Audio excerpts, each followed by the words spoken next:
One word that describes them, it's liar. These are people who are not telling the truth to the American people. They are lying to the American people. They are using subterfuge to this can't stand. And that's the reason Donald Trump, it's so important to have him as the next president of the United States. The man loves this country, and he will not lie to the American people. I'm sorry. Go ahead. I fought in Ramadi in 06, 07. I ripped out Chris Kyle. And it was the worst place I'd ever been in my entire life. And the guys that we were there with, they would agree with that.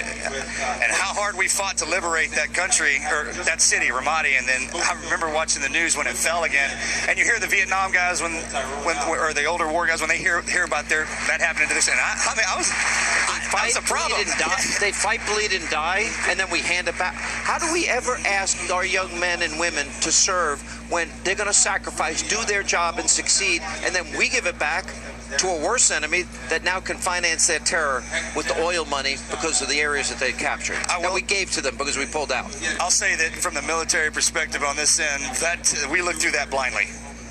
And I understand that this is where, that's your job and everybody to make sure. The most important thing is, if we're out there fighting for those cities to take them over, when we get back, man, back us up. And then also back us up while we're out there. Otherwise, why would you send us out there if you're not going to back us up? Governor, I know you have a great relationship with the police. I was down with you on the border. We spent a whole day together. It was an amazing day. I learned a lot that day.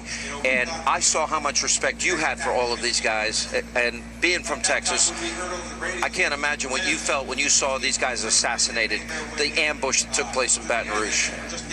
Chief Brown and Mayor Rollins, the people of the city did a fabulous job of being able to express the love that the people of the state of Texas have for our men and women in blue.